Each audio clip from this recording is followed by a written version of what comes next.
Welcome to Macmo Academy. In this video, we will understand the topic equations involving radicals, as you already know what is mean by radicals. But one thing which is very important over here is that we will understand that equations involving radicals but reducible to linear form. So we will understand that what is mean by this type of equation, how to solve it, and one thing which is very important related to it, not to only solve it but to check it. That's why it is written solve and check. So check for what? Now remember one thing, whenever we have radical equation, so obviously to solve it we need to apply maybe even power or odd power, means squaring on both sides or cubing on both sides to remove this radical sign. So sometimes we will get solution that will not satisfy your equation. So the answer or the value that will not satisfy your equation is called, very important word, you will see this in your questions in MCQs, extraneous root. Root means answer or solution. For example, if I am getting x is equals to 1, so this is called the root of the equation, the answer of the variable. Sometimes it will be like this, that x equals to minus 2 comma 1, so there are two answers of it, or there are two roots of it, as it could be the quadratic equation solution. So maybe both of them will satisfy the equation, but for example if minus 2 is satisfying the equation but 1 is not satisfying the equation, so 1 will be called the extraneous root. So in this type of question or in this topic, we will understand that how to solve the radical equations, but as well as we will check that is there any extraneous root or not. So first of all, let's solve this particular radical equation. So remember one very important step, the most important step over here, that the radical component of this equation is this 2x minus 3, square root 2x minus 3. So what you need to do before solving, or means you should, before finding the x, what you need to understand that you need to isolate the radical component. Very important step, you should note it down, that isolate radical component. And you know what is mean by isolate. And one thing that I forgot to tell you, that as it is related to the equation, so we already have a video related to linear equation, solving linear equation, and all types of the linear equation we have discussed in that video. So for your reference, I will share the link of that video in the description, so you can follow that if you don't know how to solve the linear equations, because without knowing that we will not be able to cover this topic. That is also the SLO or the topic of your syllabus. So now in this one I have written isolate radical component. So over here in this equation, this is the radical component, so minus 7 will go on the other side. So in the first step you will do 2x minus 3 is equals to 7. Now what you need to do to remove the square root, you already know the opposite of square root is a square. So you will apply square on both sides. So let's do it in the same step. So you will get 2x minus 3, as the square root and square will cancel with each other. Do you know why this happened? Because the square root power is actually 1 upon 2. Maybe so many of you know about it, but some of you don't know about it, so that's why I'm telling. So if you will apply square on it, so you know that according to the laws of exponents, that power to power will multiply with each other, so 2 and 2 will cancel. So that's how the square cancel the square root. So that these things are very important to know if you want to clear your concepts. So you will get 2x minus 3 is equals to 49. Now it becomes a very simple linear equation. So to solve it you need to isolate the variable. So minus 3 will go there and will add over there. So you will get 49 plus 3, 52. Now you will divide 52 by 2, as 2 is multiplying over here. One mistake that some students do, that did write like this. This is incorrect. Remember, whatever the coefficient will go there and will divide, so it will always come in the denominator. Sorry, like this. So final answer will be 26. So this is the answer of x26. So this is a linear equation and we got the answer x equals to 26. So this is the root. Now let's check that will this particular root or the value of x is satisfying our equation or not. So very simple, you need to put this value of x in this equation without changing anything. You don't need to change anything. Write the question equation as it is.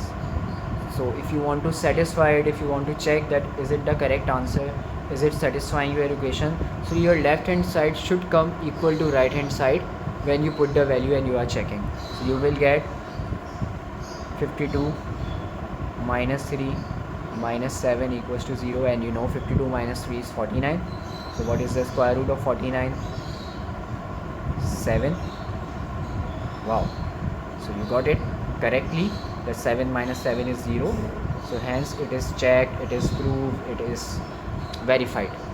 So these are the different words that we use for this particular thing. So this is how we solve radical equations. Now let's see one more example. Alright, now we have an equation in which the radical is actually cube root. So we have cube root 2x minus 4 minus 2 equals to 0. So the process is same, that what you need to do, you need to move this minus 2 over there so that your radical will be isolated. So you will get cube root of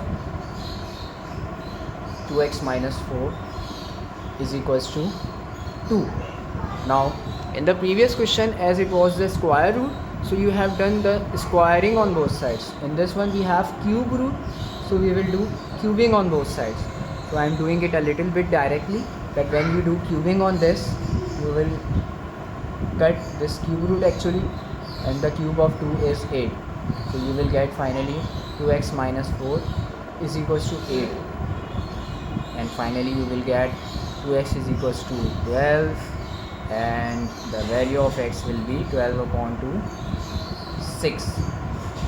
Now you can check it. Let's check it. Put this value of x in this equation. So you will get cube root 2 multiplied by 6 minus 4 minus 2 equals to 0. So cube root 2 6 is 12 minus 4 minus 2 equals to 0. 12 minus 4 is 8, and you know that the cube root of 8 is 2. So 2 minus 2 is equals to 0. So 0 equals to 0. It is verified, it is checked. But why did I discuss the cube root example with you, and the previously I have discussed the square root example with you? Because there is one very important point that you need to listen carefully, and it is available in the book as well, of the mathematics that we usually follow in grade 9 AKU EB.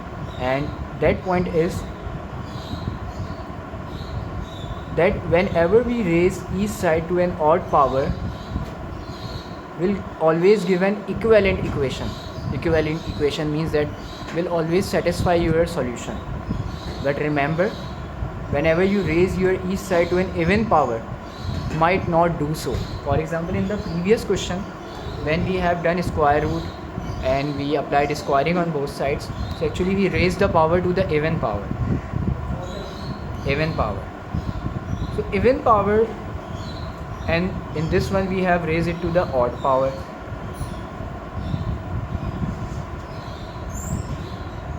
So the extraneous root chances, the chances of coming extraneous root will happen when you raise your equation to the even power, not in the odd power. So now we will do one more question, and maybe in that question we will see a different scenario, and it is very important question because it will cover your everything of this topic. So now let's do that, means one more example. Alright everyone, so we have the third example over here, in which it is written solve square root x plus 7 plus root x plus 2 equals to root 6x plus 3. Now as we have discussed in the previous two examples that isolate the radical, over here there is no chance of isolating the radical term. because they all are in the radical or they all are the radical components. So it means you need to directly do that thing that we were doing in the second step, which is squaring on both sides on all that. So now let's start it. It is a little bit lengthy question, so we will do squaring on both sides. So obviously in this one we will get square over here. So over here when we do the squaring on both sides, so it will act as a plus b whole square. If you remember this, a plus b whole square is equals to a square plus 2ab plus b square. So we will apply this identity over here on the left side when we do squaring on both sides, and on the right side it will directly come as it is. So now let's do it. So square, let's take this as a, let's take this as b. So we will get a square means under root x plus 7 square, then b square means under root x plus 2 square plus 2ab. So a is x plus 7 and under root, and b is under root x plus 2, so we can write it in 1 because they are multiplying. So when we multiply we write in one radical. For example, if it is like this x, we can write it like this now. That's what I am saying, in 1 under root. We can do it in the division as well as in the multiplication. So we will write like this, under root x plus 7, but use the brackets as they are multiplying. Later on we need to expand it. Better to use this. Simple. Don't need to use the bracket outside. Over here when you do squaring on both sides, you will directly get 6x plus 30. Now you need to solve it. It is a little bit lengthy. So first of all, over here it will cancel with each other. Over here as well it will cancel, and you will get x plus x, 2x plus 9. And over here when you multiply, as you all know how to multiply, you need to multiply this x with both and 7 with both, and then it is in the square root. So you will get x square. Let's do it a little bit directly. 2 will come over here, so you will get x square, and then when you will do it 7x and 2x, so it will give you 9x. So you all know how to expand, that's why I am doing it a little bit directly. 7 2s are 14. Right? Now move this 2x plus 9 over there, and you will get 2 under root x square plus 9x plus 14 is equals to 6x minus 2x 4x, and 13 minus 9 4. This. Now you can see 2 over here, and there is 2 common over here, so we can do factorization of it. So 2 will be common, so inside it will come 2x plus 2, and over here also it is written 2, and it is multiplying over here, it is also multiplying, so directly you can cancel it, and finally you will get this particular equation, x square plus 9x plus 14 in the square root is equals to 2x plus 2. As you want to find the value of x, there is still radical symbol over here. It is not still converted into any other form, it is still in the radical form. So now we can apply squaring on both sides again. So this is a little bit lengthy question. So when you do squaring on both sides, this square root will cancel over here, and over here again you will apply this particular identity. So you will get x square plus 9x plus 14 is equals to, when you will apply the identity over here, a square, so you will get 2x means 4x square, and 2ab means 2 2s are 4, 4 2s are 8, 8x, and 2 2s are 4. This is how you will do it. Now as you know that there are like terms, so arrange the like terms on one side, everything on one side. So you will finally get x square will go there, so 4x square, x square will get 3x square, and 8x minus 9x will give you minus x, and 4 minus 14 will give you minus 10 equals to 0. Now if you look at this equation, it becomes a quadratic equation. And do you know how to solve quadratic equation? So for that you need to do middle term breaking. As you already know that how to do middle term breaking, so I am skipping that particular part over here. You need to do middle term breaking over here in this equation, and after doing, I will mention it over here so that if you and you can see the other videos of our channel in which middle term breaking factorization is done, so you can refer that for this if you don't know about it. If you already know, then you can do it by yourself. And finally you will get the brackets after doing middle term breaking, x minus 2 and 3x plus 5 is equals to 0. Now whenever you have quadratic equation and you done it with the middle term breaking, you got do brackets, so it means you will get two roots because it is a quadratic equation. So you will get x minus 2 is equals to 0. From this you will get the value of x2, and the second root will be 3x plus 5 equals to 0. 5 will go there, it will become minus 5, 3 will go there and will divide, so minus 5 upon 3. So these are the two roots of this particular equation, but they both are the roots, or is there any one root which is extraneous?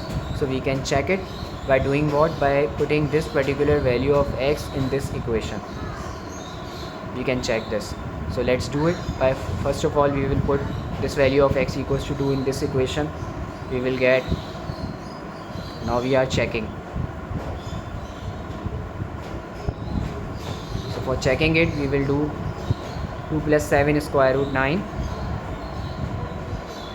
and 2 plus 2 is square root 4, and over here when we put in place of x2, so 6 2s are 12, 12 plus 3 13, sorry, so square root 25. So you will get 3 plus 2 5. Wow, you got 5 equals to 5. It means this is the solution of this equation, x equals to 2. But now let's talk about the other part, minus 5 upon 3. So what you need to do, you need to solve it by yourself, because when we put this minus 5 upon 3 in this, we will get minus 5 upon 3 plus 7 plus minus 5 upon 3 plus 2 equals to minus 5 upon 3 plus 13 in the square root. Okay, let's do it together. So over here we will do minus 5 plus 21 upon 3 plus minus 5 plus 6 upon 3, and 3 ones are 3 2s are, so minus 10 plus 13. So you will get 21 minus 15 16 upon 3 plus under root 1 upon 3, and over here under root 3. So if you will check it, this will not satisfy your equation. Means when you will solve it, you will not get left hand side is equals to right hand side, which will show that this particular value is an extraneous root. So in the start we have discussed that what is mean by extraneous root, that the value of x that will not satisfy your equation, that will not satisfy left hand side equals to right hand side. So over here in this question we have applied the concept of radical form to the linear form, but we got the quadratic equation and we find the values of x over here, two values, and one is satisfying the equation, so it is the root of the equation, but it is also the root, but it is not satisfying the equation, that's why it is called extraneous root. So this is how we solve equations involving radical, and this thing is very important that you need to know that how to find the extraneous root, how to check the extraneous root. And this is it from this video, and don't forget to subscribe our channel. Thank you.